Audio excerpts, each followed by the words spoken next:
はい、こんにちは。地上の楽園づくり研究家のそうやんです。今回はですね、アメリカフウロソウというですね、雑草を紹介したいなと思っていて、この畑でもですね、結構たくさん見られるんですけど、この植物がですね、実は青枯れ病という非常に厄介な病気、ナスとかピーマンとかトマトとかキュウリとかいろんな野菜がかかる病気があるんですけど、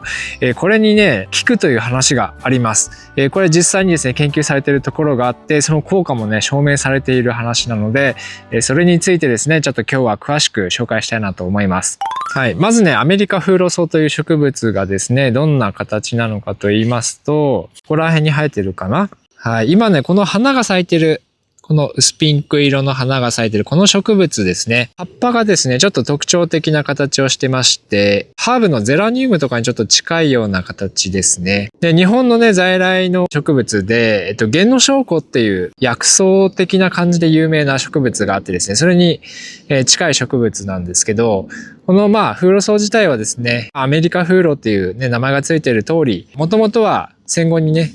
戦後というか、1930年ぐらいにですね、入ってきた植物ですね。割といろんなところで見られるかなと思います。で、2年生の植物、越年草といって、秋に基本的に芽が出て、今の時期、春の時期に花を咲かせるっていう植物ですね。で、この植物自体はですね、実は薬効があるというふうに言われていて、ゲンノショウコっていうのもですね、ゲンノショウコっていう名前の通りですね、例えばその下痢してたりとかお腹痛い時に、もうそのゲンノショウコっていう植物を煎じて飲んだら、もうすぐに効くよみたいな、すぐ証拠が現れるよみたいな意味でゲンノショウコっていう名前らしいんですけど、このね、アメリカフウロも、そのゲンノショウコと近縁種っていうこともあって、実際にですね、その整腸作用とか下痢止めというか、そういった薬効はあるらしいですね。で、これを乾燥させてお茶としてね、飲んだりとかっていうこともできると。はい。そういった感じで、あくまでもその薬的な感じなんで、飲みすぎたら良くないとかあるかもしれませんが、とりあえずそういった薬効があるし、お茶としてもですね、楽しめるっていうのがありますので、そういった楽しみ方もあるかなと思いますが、今回はですね、青枯れ病対策というところをですね、ちょっと深掘りしたいなと思っています。まずですね、その青枯れ病が何かみたいな話をちょっとしとこうかなと思うんですけど、今からですね、そのナスとかピーマンとかトマトとかいろんな果菜類を植えますよね。で、そういった植物が特になりやすい病気なんですけど、青枯れ病っていう名前の通りですね、青いまま枯れていくっていう病気です。普通枯れていくってなるとこう茶色くなって枯れていくじゃないですか。で、そうじゃなくて、青いままこうしなびていくような感じですね。特に今日みたいなこう天気がいい時に、こうだんだん昼間にこうしなびていってしまう。で、夕方とか、ちょっと曇ってる時になると回復するんで、大丈夫なのかなと思ったら、また晴れた日にこうだんだんしなびていって、だんだん弱ってきて、もうそのまま枯れてしまうっていう病気が、青枯れ病っていう病気です。これね、細菌性の病気なんですけど、基本的にはもう一度かかると、ほとんど治すことは難しいと。そういう農薬とか殺菌剤とか使っても、基本的には対策できない病気ですね。なので基本的には、その病気にかかったらもう引っこ抜いて焼却処分しないといけないと一般的には言われています。土壌伝染性がある病気なので、こう土の中にやっぱその病原菌がいると、比較的繰り返し発生しやすい病気っていうのがあって、かなりね、厄介視されてます。で、その細菌が病原菌なんですけど、その土の中に病原菌がいて、で、例えばその植物の根っこが傷ついた時とか、線虫みたいなこう虫に根っこをかじられて、傷口ができた時に、そこから病原菌が侵入していって、胃管束、こう水分を吸い上げるところに入り込んで、そこで繁殖していって、血液の流れを止めてしまうみたいな感じですね。はい。なので、こう、水分が十分、こう、植物の体全体に行き届かなくなっていって、そのまましなびてしまうっていう病気になります。なので、そういったですね、土の中に病原菌がいて、で、それが根っこから侵入して、そういう血管みたいなところ、胃管束に入り込んで、そのまましなびてしまうと。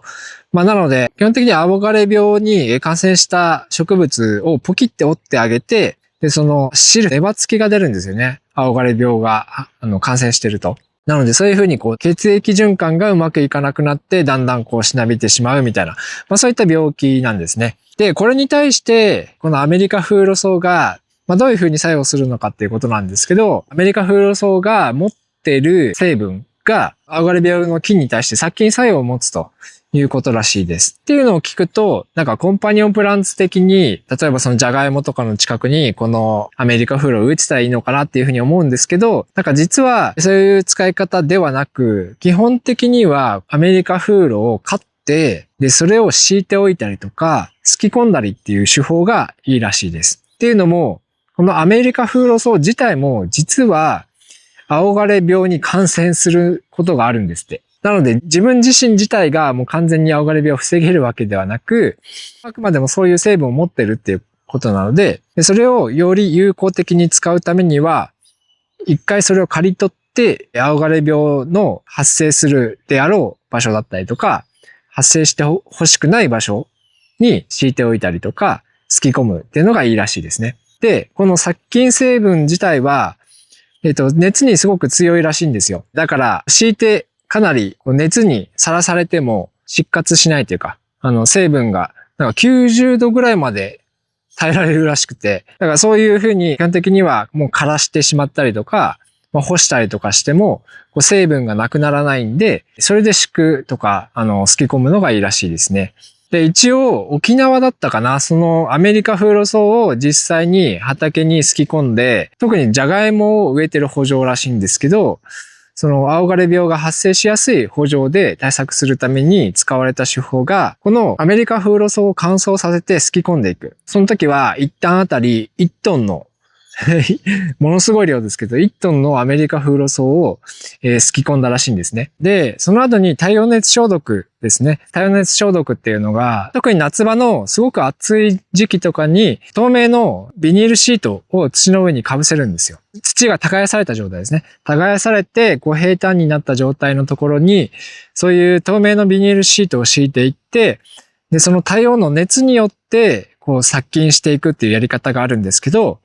それを合わせてやることによって、かなり青枯れ病に対しての殺菌効果が現れたっていう研究結果が、ありました。なので、よっぽど、そういったですね、青枯れ病に悩まされているところは、そういった対策まで考えた方がいいかもしれないですけど、普通に、これ自然農的な畑をやっている場合では、単純にこのアメリカフーロソウがあれば、それを特にそのナスとかピーマンとかトマトとか、そういうちょっと青枯れ病になってほしくない野菜、特にナス科ウリ科とかやっぱりね、感染しやすいってこともあるし、感染した時のダメージ、ショックが大きいってこともあるんで、そういったところに敷いておくっていうのが使い道としていいんじゃないかなというふうに思いますね。はい。ということでね、今回はアメリカフーロソウのね、使い方についてね、紹介していきました。雑草の中でもですね、こういうふうに明らかに病気に対して有効性が示されているものってなかなか効かないので、結構ね、有意義に使えるといいんじゃないかなと思います。はい。普段ね、ここの畑自体は体験農園としても使っていて、毎月2回ですね、講習を開いて講座もしてますんで、その時の様子はですね、メンバーシップの方で、見ることができますので、ぜひですね、実際の畑作りの様子とかですね、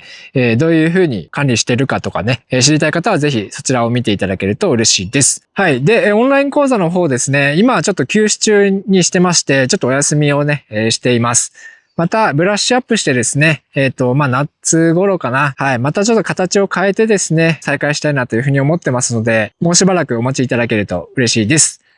はい。ということで、最後までご視聴いただきありがとうございました。また次の動画でお会いしましょう。さよなら。